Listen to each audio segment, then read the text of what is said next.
प्रणाम दोस्तों, नमस्कार दोस्तों। आज बात करेंगे नशे की बीमारी के बारे में।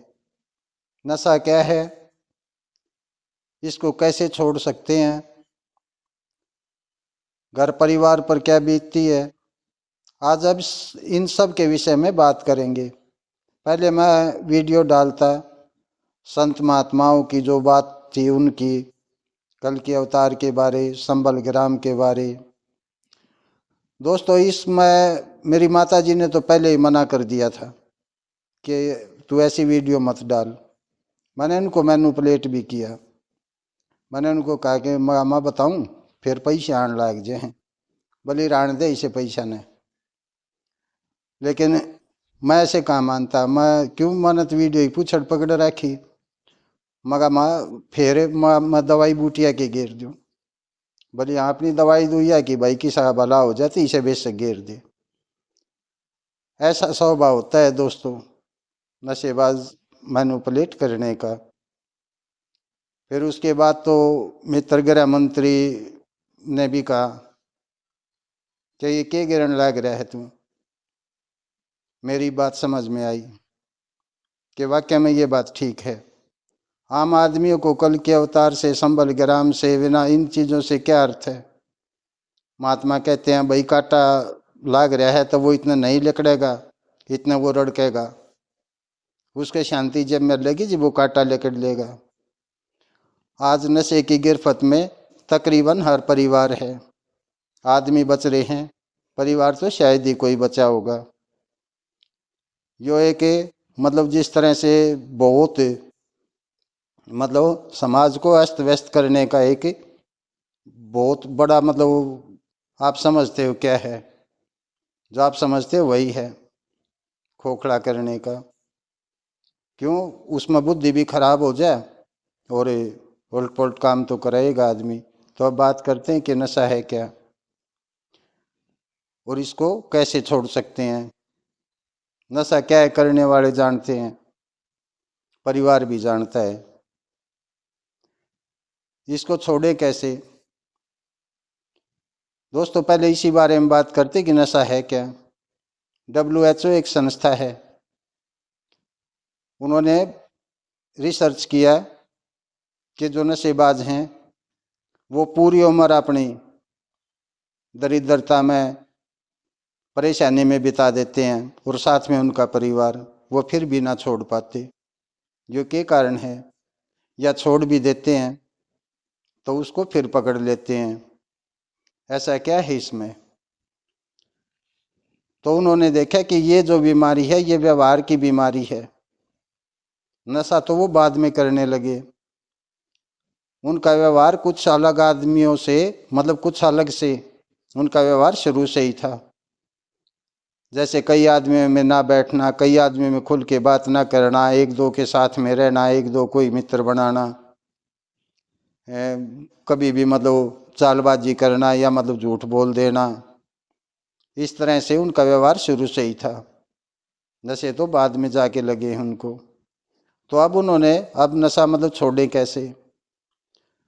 तो उन्होंने अनुसंधान किया कि अगर इनका व्यवहार ठीक हो जाए तो ये नशे से दूर रह सकते हैं, नशे का त्याग कर सकते हैं। इसका छोड़ने का सबसे अति उत्तम उपाय तो रिहैबिलिटेशन सेंटर आजकल जगह जगह पे हैं, वहाँ पे हैं। वो महीने का 5-7 हज़ार रुपये ले हैं, 6 महीने तक का इलाज करते हैं। वहाँ वो व्यवहार का, उसके रहन सहन का, योग ध्यान का, उसकी भावनाओं को वो मतलब समझे, अपनी भावनाओं को, इस तरह का उनको जो परेशानी है, क्योंकि वो सब भी उसी में से निकल के गए हुए हैं, वो सब भी जानते हैं इन बातों को, वो खुद दूर हैं। तो इलाज, इन चीज़ों का इलाज तो वही ज़्यादा कर सकता है ना जो उस स्थिति से गुजरा होगा। और भी संस्थाएं हैं, कुछ सरकारी संस्थाएं भी हैं, वहाँ जैसे महीने 15 दिन का इस तरह का मतलब इलाज है। अपनी सहूलियत के अनुसार अगर कोई बीमारी है, ये बीमारी है, ये बात क्लियर है, बीमारी है तो उसका इलाज होना ही चाहिए। दूसरा, अब वो आदमी आते हैं कि जो ना रिहेबिलिटेशन सेंटर में जा सकते और ना ही सरकारी से इलाज करा सकते। उनको अपनी आत्मा तो मजबूत होती ही है, लेकिन वो आत्मा की सुनते ही नहीं। वो क्या आम आदमी भी कम में सुने हैं। तो उनके लिए सबसे अच्छा उपाय है, आप नशा करो ना करो वो टेंशन नहीं, आप सुबह शाम आधा आधा घंटा ध्यान में जरूर बैठें। धीरे धीरे करके आप नशे से दूर हो जाओगे। उसमें एक मतलब जैसे हम अपने आप को प्रभु के पूर्ण रूप से समर्पित कर दें। जब ध्यान में बैठोगे तो अपने आप समर्पित हो जाओगे।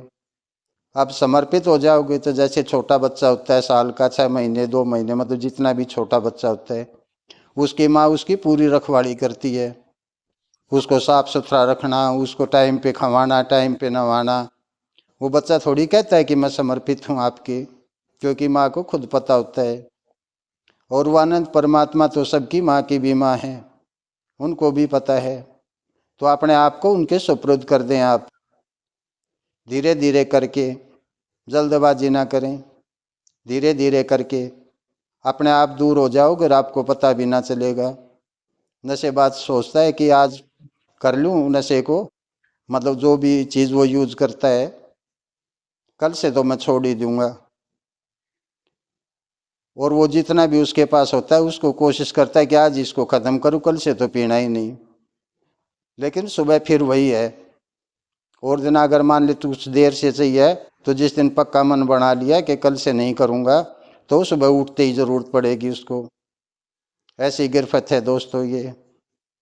परमात्मा की माया के बगैर इसका इलाज मुश्किल होता है। रिहेबिलिटेशन सेंटर में भी यही बताते हैं। कुछ आदमी जो जिनके मतलब आत्मा ये गवाही देते कि हाँ यार नशे में बहुत कुछ मतलब बर्बाद भी हो गया, मैं अभी इसको मतलब छोड़ दूंगा, वो इस काम को तुरंत कर लेते हैं। कुछ आदमी ऐसे भी हैं जो कभी कभी करते हैं, भाई कोई शादी है, पार्टी है, या और मतलब जो भी कुछ है, कभी कभी वो करते हैं। धंधा नेकी से भरपूर हैं, आराम से रहते हैं, ना उनके परिवार की टेंशन ना उनको टेंशन, बड़े सुख शांति से रहते हैं। वो सोशल हैं, वो नशेबाज में नहीं आते। और दोस्तों जैसे ये करते हैं जो भाई थोड़ा बहुत मतलब अपना 100-50 का इधर उधर बेच दिया और भाई अपना काम चल गया, अपना उनका जुगाड़ हो गया, उनके लिए माफ़ी है। और जो नशा करते भी नहीं और करने का तो सवाल भी नहीं उनका, वो जो सिर्फ बिजनेस चला रहे हैं, किसी के परिवार से उनको कोई भी मतलब नहीं है। ये बात एक मैं बिल्कुल हकीकत बता रहा हूँ, ऐसा है भी। अच्छे आदमी हर जगह पे हैं, धीरे धीरे उनकी गर्दन पर पैर रख दिए जाएंगे। आप अपना प्रयास करें, कोशिश नहीं, कोशिश तो नाकामयाब होती है, प्रयास हमेशा सफल होता है। आप ऐसा प्रयास अवश्य करें। नशा करते करते देश मरता है, लेकिन नशा छोड़ता हुए कोई नहीं मरता। आपने सुना मित्र, आपका धन्यवाद है।